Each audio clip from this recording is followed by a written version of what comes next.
Dana? And Senator Katie Britt is a Republican of Alabama. Thank you for being here. I know you followed this for a long time, first as a staffer and then as you came up through Congress, so you have a long-term view on this. Here's what President Trump said about sending the Memorandum of Understanding to Congress. Senator Graham also said that an eventual agreement with Iran should be sent to Congress for review. Would you do that? I never thought of it, but I would. I wouldn't mind. What I'd like to do is send it to Congress saying you shouldn't approve it, and I'll get it approved. Because they do whatever I say, they want to do the opposite. It's not working too well for them, by the way. But yeah, I never thought about sending it, never even thought about it, but I will. I will send it to Congress. What are the senators looking to understand? Yeah, look, first off, I think he's right. Anything he says that people in this body, particularly Democrats, want to do the opposite. But I certainly look forward to taking a look at this. I think the president said it. He'll send it over once he gets it. We've heard that what we're hearing in the media is not accurate. So it'll be good to understand from him what are the parameters. Look, in my opinion, this is 47 years too late. I am grateful for the president's leadership. I'm grateful that he's actually holding Iran accountable.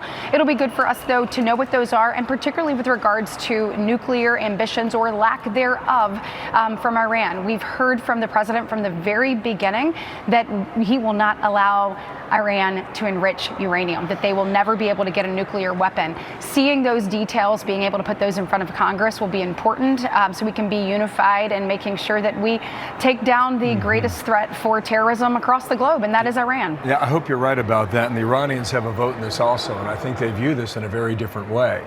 Here was just one member of parliament from yesterday. Iranian resilience forced a strategic pivot.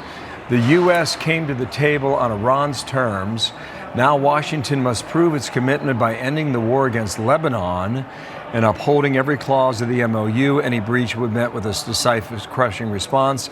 The era of unilateral imposition against Iranians is over. You know, when you go into negotiations, you know how elusive the Iranians have been. What should our measure of confidence be once we sit down at that table, Senator? Well, look, I mean, I think you just nailed it. You cannot trust them. We never have been able to. And that is why making sure that the deterrent that President Trump has created over the last 100 days, it was there. Because if you think about this now, we know that their naval fleet, much of that is at the bottom of the ocean. We know that obviously Operation Epic Fury and what it was able to do really crippled their enrichment ability. We need to make sure that that gets completely and totally off the table, that we make sure that we get every particle of that, every dust, get it out of there, that we control the narrative on that. The strait is open. We know that much of their missile capacity is down. You look at what we're talking about with the regime. Obviously, we are down 3 layers into that, with many of their top people being taken out by President Trump and obviously our courageous men and women in uniform. So I think that deterrence is there. But I think this is an exercise of don't trust but verify. So I think we come to the table with that in mind, but know that the long-term goal of this is to have sustainability of peace in that region, because we know that's what's better for Americans, for the safety and security of our country, for the prosperity of the people here on our shores. A stable Middle East and Iran without the ability to enrich nuclear capabilities is what's best for all of us. So I think that they'll be looking hard at this. There'll be a lot of questions, but I know that President Trump is the best deal maker that there is on the planet. So I trust his ability to get this done.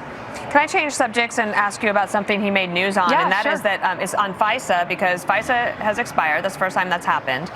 So that means that intelligence officials flying blind, unable to find out if somebody from overseas is trying to ask somebody here in America to do something inappropriate.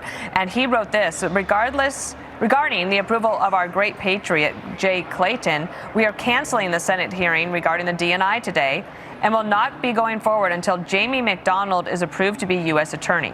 In the meantime, Bill Pulte will remain as acting director of national intelligence. Can the Senate get this figured out in the next couple of days? Yeah, absolutely. So first off, let's go back to the fact that the reason that FISA has expired is because of Democrats. Democrats played politics with people's lives.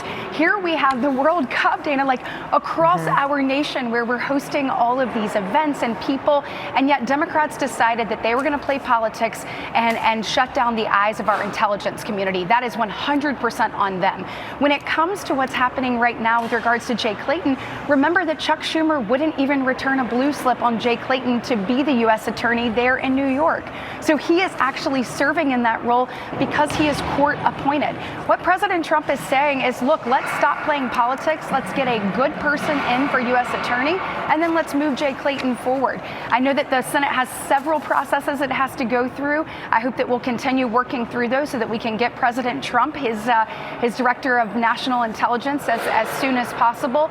But Democrats have got to stop playing politics. They've got to actually do the work of the American people, and what we're hearing right here is them playing games once again.